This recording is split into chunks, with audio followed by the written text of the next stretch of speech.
Hi dear friends, parents, students, എല്ലാവർക്കും നമസ്കാരം. ഞാൻ സ്റ്റെന്നി ജെയിംസ്, ബ്രില്യൻ സ്റ്റഡി സെൻറ്ററിൽ ബയോളജി ഫാക്കൽറ്റിയാണ്. അതിനേക്കാൾ ഉപരി ഞാൻ എന്നറിയപ്പെടുന്നത് ബ്രില്യൻറ്റിൽ പഠിച്ചിറങ്ങിയ വളരെ മിടുക്കനായ ആഷിഖ് സ്റ്റെന്നിയുടെ ഫാദർ എന്നുള്ള നിലയിലാണ്.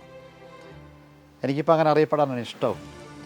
കാരണം എനിക്ക് വളരെ ഉറപ്പാണ് ആഷിഖ് സ്റ്റെന്നി റൈറ്റ് വേയിൽ ഓപ്പർച്യൂണിറ്റീസുകൾ എൻജോയ് ചെയ്ത് നല്ല വിജയങ്ങൾ കൊയ്ത് നല്ല നിലയിൽ പഠിച്ചുകൊണ്ടിരിക്കുന്ന ഒരു സ്റ്റുഡൻ്റാണ്. ആഷിഖ് സ്റ്റെന്നിയെ പറ്റി നിങ്ങൾക്കറിയാം. ഈ കഴിഞ്ഞ JEE മെയിൻ പരീക്ഷയിൽ 100% മാർക്കോടുകൂടി കേരള ഫസ്റ്റ് റാങ്ക് വരികയും കീമിന് സെക്കൻഡ് റാങ്കും JEE അഡ്വാൻസിന് ഓൾ ഇന്ത്യ 195 റാങ്കും മേടിച്ച മിടുക്കനാണ്. അപ്പോൾ തീർച്ചയായിട്ടും വിജയങ്ങൾ എന്ന് പറയുന്നത് പെട്ടെന്നുണ്ടാകുന്നതല്ല, നമ്മളിങ്ങനെ നേടിയെടുക്കുന്ന കാര്യമാണ്. അപ്പോൾ നമ്മൾ റൈറ്റ് വേയിൽ പോകുമ്പോൾ ഓരോ വിജയങ്ങൾ നമ്മളിലേക്ക് എത്തുക. അപ്പോൾ ആഷിഖിനെ സംബന്ധിച്ചിടത്തോളം ആഷിഖ് 6ാം ക്ലാസ് മുതൽ ബ്രില്യൻറ്റിൻ്റെ ഫൗണ്ടേഷൻ പ്രോഗ്രാമിൻ്റെ ഭാഗമായിട്ട് ചേർന്ന് പഠിച്ച് ഇൻ്റഗ്രേറ്റ് പ്രോഗ്രാമിൻ്റെ ഭാഗമായിട്ട് മാറി. അങ്ങനെ 11ലും 12ലും ബ്രില്യൻറ്റിൻ്റെ ഒപ്പം ചേർന്ന് നിന്ന് പഠിച്ചതിൻ്റെ പരിണതഫലമാണ് നമുക്ക് നല്ല പെർഫോമൻസ് നേടിയെടുക്കാൻ സാധിച്ചത്. അപ്പോൾ അതുകൊണ്ട് ഞാൻ ബയോളജി ഫാക്കൽറ്റി ആണെങ്കിലും ഞാൻ ആഷിഖിൻ്റെ കൂടെ നിൽക്കുന്നത് കൊണ്ട് എനിക്ക് വളരെ വ്യക്തമായിട്ട് അറിയാൻ സാധിച്ചു. മാത്തമാറ്റിക്സും ഫിസിക്സും കെമിസ്ട്രിയും എല്ലാം നല്ല ഫ്ലോ ആയിട്ട് അത് A to Z എങ്ങനെയാണോ എത്തേണ്ടത് അത് റൈറ്റ് വേയിൽ അവനിലേക്ക് എത്തുന്നത് ഞാൻ കണ്ടറിഞ്ഞൊരു വ്യക്തിയാണ്. അത് 100% പെർഫെക്ഷനോടുകൂടി ആഷിഖിലേക്ക് എത്തിയതുകൊണ്ടാണ് ബോർഡ് എക്സാമിനേഷനും പിന്നെ IIT എക്സാമിനേഷനും എല്ലാം നല്ല പെർഫോമൻസ് ചെയ്യാൻ സാധിച്ചത്. അതുകൊണ്ട് ഞാൻ ആദ്യം പറഞ്ഞല്ലോ, നമ്മൾ എങ്ങനെ ചെയ്യുന്നു എന്നുള്ളതാണ്. അപ്പം റൈറ്റ് വേയിൽ ഒരു കാര്യങ്ങൾ ചെയ്യുമ്പോൾ നമുക്ക് നല്ല റിസൾട്ട് വരും. അപ്പോൾ ആഷിഖിന് റൈറ്റ് വേയിൽ ഇത് കിട്ടി, മാത്തമാറ്റിക്സ് കിട്ടി, ഫിസിക്സ് കിട്ടി, കെമിസ്ട്രി കിട്ടി. So he enjoyed it, so he fulfilled it. അപ്പോൾ ആഷിഖ് ഒരു ഉദാഹരണം മാത്രമാണ്. ആഷിഖ് പിന്നെ എത്രയോ മിടുക്കന്മാർ ഈ വർഷവും പുറകിലത്തെ വർഷങ്ങളിലെല്ലാം നല്ല പെർഫോമൻസ് നടത്തി എത്രയോ ടോപ്പ് ഇൻസ്റ്റിറ്റ്യൂഷനിൽ മെഡിക്കൽ കോളേജിലും എയിംസിലും IITകളിലൊക്കെ പഠിച്ചുകൊണ്ടിരിക്കുകയാണ്. അപ്പോൾ അതുപോലെ ഒരു നല്ല വിജയം കൊയ്യാൻ ആഗ്രഹിക്കുന്ന ഇഷ്ടംപോലെ ആൾക്കാർ എൻ്റെ മുന്നിലുണ്ടെന്ന് എനിക്കറിയാം. അവരിലേക്ക് ചില കാര്യങ്ങൾ ഷെയർ ചെയ്യാനാണ് ഞാൻ നിങ്ങളുടെ മുന്നിൽ നിൽക്കുക. തീർച്ചയായിട്ടും ഞാൻ പറഞ്ഞു, നമ്മൾ ഒരു കാര്യം ചെയ്യുമ്പോൾ തീർച്ചയായിട്ടും റിസൾട്ട് തീരുമാനിക്കുന്ന മെയിൻ കാര്യം നമ്മൾ റൈറ്റ് വേയിലാണോ ചെയ്യുക എന്നുള്ളതാണ്. Right way. അപ്പോൾ റൈറ്റ് വേ നമുക്ക് കാണിച്ചു തരുന്ന ഒരുപാട് വഴികളുണ്ട്. അപ്പോൾ അതിനകത്ത് ഒരു പ്രധാനപ്പെട്ട വഴി എന്ന് പറയുന്നത് ബ്രില്യൻ്റ് ഒരുക്കി തരുന്ന ചില കാര്യങ്ങളാണ്. അപ്പോൾ ഇൻ്റഗ്രേറ്റ് പ്രോഗ്രാമിൻ്റെ ഭാഗമായിട്ട് ആഷിഖ് പഠിച്ചപ്പോൾ ആഷിഖിന് കിട്ടിയ ചില പ്ലസ് പോയിൻറ്റുകൾ അതവൻ്റെ വിജയത്തിന് കാരണമായിട്ടുണ്ടെങ്കിൽ അത് നിങ്ങളുമായിട്ട് ഷെയർ ചെയ്യാനായിട്ടാണ് ഞാനിവിടെ ഇരിക്കുക. ഞാനൊരു ബ്രില്യൻ്റ് ഫാക്കൽറ്റി ആയതുകൊണ്ട് തീർച്ചയായിട്ടും ബ്രില്യൻ്റ് എന്താണ് കൊടുക്കുക എന്ന് എനിക്ക് നേരത്തെ അറിയാം. പക്ഷേ എന്താണ് പിള്ളേർ സ്വീകരിക്കുക, കുട്ടികൾ എന്താണ് സ്വീകരിക്കുക, അത് ഞാനിപ്പോഴാണ് അനുഭവിച്ചറിയുക. ബിക്കോസ് ഞാനിപ്പം ആഷിഖിൻ്റെ പേരൻ്റായിട്ട് നിൽക്കുന്നു. അപ്പോൾ എന്താണ് ആഷിഖ് ബ്രില്യൻ്റ് സ്വീകരിച്ചതെന്നുള്ളത് ഞാൻ മനസ്സിലാക്കിയപ്പോൾ എനിക്ക് അതിശയമായി. ഞാൻ ഒരു പേരൻ്റായിട്ട് പ്രതീക്ഷിച്ചതിനേക്കാൾ എത്രയോ വലിയ കാര്യങ്ങൾ ആഷിഖ് ബ്രില്യൻ്റ് സ്വീകരിക്കാൻ സാധിച്ചു. അത് റൈറ്റ് വേയിൽ പോയപ്പോഴാണ് നല്ല റിസൾട്ട് ഉണ്ടായത്. അപ്പോൾ അതിന് ഒക്കെ ഹെൽപ്പ് ചെയ്ത ഒരു 2-3 പ്ലസ് പോയിൻറ്റുകൾ നിങ്ങളുടെ ഷെയർ ചെയ്യാൻ എനിക്ക് ഭയങ്കര സന്തോഷമാണ്. ഇപ്പോൾ ഇൻ്റഗ്രേറ്റ് പ്രോഗ്രാമിൻ്റെ ഭാഗമായിട്ട് ചേരുമ്പോൾ ആഷിഖിന് കിട്ടിയ ഏറ്റവും വലിയ പ്ലസ് പോയിൻ്റാണ് ഞാൻ മനസ്സിലാക്കിയത്. നമ്മുടെ ആ ഒരു വിദ്യാഭ്യാസ വർഷത്തിൻ്റെ ആ പ്രോഗ്രാംസുകൾ നമുക്ക് വളരെ പെട്ടെന്ന് പൂർത്തിയാക്കി അത് കഴിഞ്ഞ് മോഡൽ പരീക്ഷയൊക്കെ റൈറ്റ് വേയിൽ എഴുതി നമ്മളെങ്ങനെ പെർഫോം ചെയ്യുന്നു, നമ്മളെവിടെ നിൽക്കുന്നു അതൊക്കെ മനസ്സിലാക്കാനും കറക്ഷൻസ് എന്തെങ്കിലും ഉണ്ടെങ്കിൽ അതൊക്കെ ഒന്ന് തിരുത്താനും നമുക്ക് സമയം കിട്ടി എന്നുള്ളതാണ്. അപ്പോൾ നമ്മുടെ 2024-2026 എഡ്യൂക്കേഷൻ ഇയറിലേക്ക് നമ്മൾ പ്രവേശിച്ച് നമ്മൾ പ്ലസ് 1ലേക്ക് ചേർന്ന് കഴിയുമ്പം നമ്മളൊരു 2025 പകുതിയാകുമ്പോൾ തന്നെ ഇത് നമ്മുടെ ടോപ്പിക്കുകളെല്ലാം കംപ്ലീറ്റ് ആയി.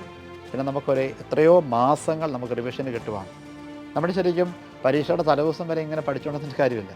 നമ്മൾ നേരത്തെ പഠിച്ചു കഴിഞ്ഞിട്ട് അത് റിവൈസ് ചെയ്ത് പരീക്ഷ എഴുതി നമ്മൾ എവിടെ നിൽക്കുന്നു എന്ന് മനസ്സിലാക്കണം. കറക്ഷൻസ് ഉണ്ടെങ്കിൽ അത് നമുക്ക് വരുത്തണം. അങ്ങനെ മോഡിഫൈ ചെയ്ത് നമ്മൾ കൊണ്ടുപോകണം. അപ്പോൾ അതിനുള്ള പ്രോപ്പർ ടൈം നമുക്ക് ഒരുക്കി തരുന്ന എക്സലൻറ്റ് പ്രോഗ്രാമാണ് ഇൻ്റഗ്രേറ്റഡ് പ്രോഗ്രാം എന്ന് എനിക്ക് വളരെ ആത്മവിശ്വാസം പറയാൻ സാധിക്കും. അതുകൊണ്ട് ഏറ്റവും വലിയ പ്ലസ് പോയിൻ്റായിട്ട് ഞാൻ കാണുന്നതാണ് we are getting enough time to modify our self. രണ്ടാമത്തെ വളരെ പ്രധാനപ്പെട്ട കാര്യം എന്ന് പറയുന്നത് നമ്മുടെ ബോർഡ് എക്സാമിനേഷന് വേണ്ടിയുള്ള ഒരുക്കവും എൻട്രൻസിൻ്റെ ഒരുക്കവും നമുക്ക് ഒരുപോലെ കൊണ്ടുപോകാൻ സാധിക്കുന്നു എന്നുള്ളതാണ്. നമുക്കിത് രണ്ടും വേണം. ബോർഡ് എക്സാമിനേഷൻ ആദ്യം വരിക, അത് കഴിഞ്ഞ് എൻട്രൻസ് വരും. അപ്പോൾ ഇത് രണ്ടും ഒരുപോലെ കൊണ്ടുപോയില്ലെങ്കിൽ നമുക്കൊരു ബുദ്ധിമുട്ട് വരും. നമ്മുടെ ഒരു പക്ഷേ 10ാം ക്ലാസ്സൊക്കെ കഴിയുമ്പോൾ ഈ എയിംസിനും IITക്കും വേണ്ടി ഒരുങ്ങുന്ന പല കുട്ടികളും പറയുന്ന വലിയൊരു പ്രശ്നമെന്ന് പറയുന്നത് സ്കൂളിൽ ബോർഡ് എക്സാമിനേഷൻ പഠിപ്പിക്കുന്ന ആംഗിൾ ഒന്ന്, എൻട്രൻസിന് ഒരുക്കം വേറൊന്ന്. പക്ഷേ ഇൻ്റഗ്രേറ്റ് പ്രോഗ്രാമിൻ്റെ ഭാഗമായിട്ട് നമ്മൾ നിൽക്കുമ്പോൾ നമുക്ക് മനസ്സിലാകും ഇത് രണ്ടും ബേസിക്കലി ഒന്നാണ്, സെയിം സിലബസ്, പക്ഷേ രണ്ട് തരത്തിൽ അപ്രോച്ച് ചെയ്യണം. ആ രണ്ട് തരത്തിൽ എങ്ങനെ അപ്രോച്ച് ചെയ്യണം അത് നമ്മൾ ഈ പ്രോഗ്രാമിൻ്റെ കൂടെ നിൽക്കുമ്പോൾ നമ്മൾ മനസ്സിലാകും. ഇപ്പോൾ ഫോർ എക്സാമ്പിൾ ഓരോ ചാപ്റ്റർ കഴിയുമ്പോൾ നമ്മൾ രണ്ട് ആംഗിളിൽ പരീക്ഷ എഴുതുവാണ്. കോമ്പറ്റേറ്റീവ് എക്സാമിനേഷന് വേണ്ടിയുള്ള ഒബ്ജക്റ്റീവ് പരീക്ഷ നമ്മൾ എഴുതുന്നു, അതിൻ്റെ ഒപ്പം ഡിസ്ക്രിപ്റ്റീവ് പരീക്ഷ എഴുതുന്നു. അപ്പോൾ ഇത് രണ്ടും കൂടെ എഴുതുമ്പോൾ നമുക്ക് മനസ്സിലാകും ഓരോ ചാപ്റ്ററിൽ നിന്നും എങ്ങനെയാണ് ബോർഡ് എക്സാമിനേഷന് ഫേസ് ചെയ്യേണ്ടത് കോമ്പറ്റേറ്റീവ് എക്സാമിനേഷൻ. അപ്പോൾ അതുകൊണ്ട് entrance point of view as well as board എക്സാമിനേഷൻ്റെ ഓഫ് വ്യൂ നമുക്ക് ഒരുപോലെ കൊണ്ടുപോകാൻ സാധിക്കുന്നു എന്നുള്ളതാണ് വളരെ പ്രധാനപ്പെട്ട പ്ലസ് പോയിൻ്റാണ്. നമുക്ക് പിന്നെ ഒരു കൺഫ്യൂഷൻ വരികയില്ല, ഒരു കോൺഫ്ലിക്റ്റ് ഇല്ല.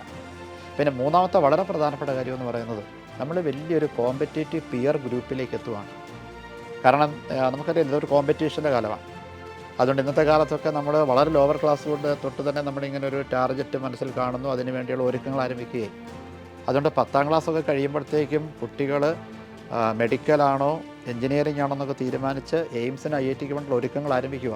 ആ ഒരുക്കങ്ങൾ പ്രോപ്പറായിട്ട് ചെയ്യുന്ന ഇന്ന് കേരളത്തിലോ അല്ലെങ്കിൽ ഇന്ത്യയിലുള്ള ബെസ്റ്റ് സ്ഥാപനമായ ബ്രില്യൻറ്റിലേക്കൊരു വലിയ ഗ്രൂപ്പ് വരുമ്പോൾ ആ ഗ്രൂപ്പിൻ്റെ ഭാഗമായിട്ട് നമ്മൾ നിൽക്കുമ്പോൾ നമ്മളറിയാതെ ക്യൂരിയസ് ആകുന്നു, നമ്മളറിയാതെ ഫ്യൂരിയസ് ആകുന്നു, നമ്മളറിയാതെ കോമ്പറ്റീറ്റീവ് ആകുന്നു, അറിയാതെ ത്രിൽഡ് ആകുന്നു.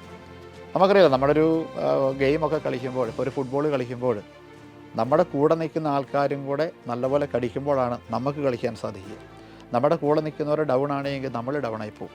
അപ്പോൾ നമ്മുടെ വലിയൊരു ഗ്രൂപ്പിലേക്ക് വരുമ്പോൾ നമ്മളറിയാതെ കോമ്പറ്റീറ്റീവ് ആകും, നമ്മളറിയാതെ ടോപ്പിലേക്ക് വരും, നമുക്കറിയാതെ മോട്ടിവേഷൻ ഇൻസ്പിറേഷൻ എല്ലാം കിട്ടും. സർവോപരി നമ്മൾ ബ്രില്യൻറ്റിൻ്റെ ഭാഗമായിട്ട് ചേരുമ്പോൾ ബ്രില്യൻ്റ് ആർജിച്ചെടുത്ത് ഒരുപാട് അനുഭവ സമ്പത്തുണ്ട്, അനുഭവ പാഠങ്ങളുണ്ട്. അത് ആഷിഖിനെ പോലെ ഒരുപാട് ആൾക്കാർ പെർഫോം ചെയ്ത് അവർ തരുന്ന ചില റോൾ മോഡൽസ് അതെല്ലാം നമ്മളിലേക്ക് പടിപടിയായിട്ടെത്തും. നിങ്ങളുടെ ക്ലാസ് ടീച്ചേഴ്സിലൂടെ, ഡയറക്ടേഴ്സിലൂടെ അതെല്ലാം കേട്ട് കഴിയുമ്പോൾ നമുക്ക് അറിയാതെ ഇതെത്തിപ്പിടിക്കാനൊരു ആവേശം വരും. അതുകൊണ്ട് നമ്മൾ എന്തിനാ വൈകുന്നത്? ബ്രില്യൻ്റ് ഒരുക്കി തരുന്ന എക്സലൻ്റ് ഓപ്പർച്യൂണിറ്റി അത് നമുക്ക് സ്വായത്തമാക്കാനായിട്ട് ശ്രമിക്കാം, പഠിച്ചു വളർന്ന് മിടുക്കരാകാൻ. അങ്ങനെ നമുക്ക് IITയിലേക്കോ എയിംസിലേക്കോ പോയി നല്ല മിടുക്കരായി നല്ല ഇന്ത്യക്കാരായിട്ട് ഇന്ത്യക്ക് നല്ല കോൺട്രിബ്യൂഷൻ കൊടുത്താൽ മിടുമിടുക്കരാകാൻ നിങ്ങൾക്ക് എല്ലാവിധ ആശംസകളും ഞാൻ നേരുന്നു. ആഷിഖിനെ പോലെയോ അതുപോലെയുള്ള എല്ലാ മിടുക്കന്മാരെ പോലെയോ നല്ല റോൾ മോഡൽസായിട്ട് ഇനി വരുന്ന നിങ്ങളുടെ അനിയന്മാർക്ക് റോൾ മോഡൽസ് ആകുന്ന രീതിയിൽ സൂപ്പർ പെർഫോമൻസ് ചെയ്യാൻ ഞാൻ നിങ്ങളെ ക്ഷണിക്കുന്നു. Thank you, welcome. എൻട്രൻസ് സംബന്ധമായ വാർത്തകളും അപ്ഡേഷനുകളും ഏറ്റവും വേഗം ആധികാരികമായി അറിയാൻ ബ്രില്യൻറ്റ് സ്റ്റഡി സെന്റർ പാല യൂട്യൂബ് ചാനൽ സബ്സ്ക്രൈബ് ചെയ്യുക, ബെല്ലൈക്കൺ അമർത്തുക. ഈ വീഡിയോ മറ്റു സുഹൃത്തുക്കളിലേക്ക് മാക്സിമം ഷെയർ ചെയ്യുക.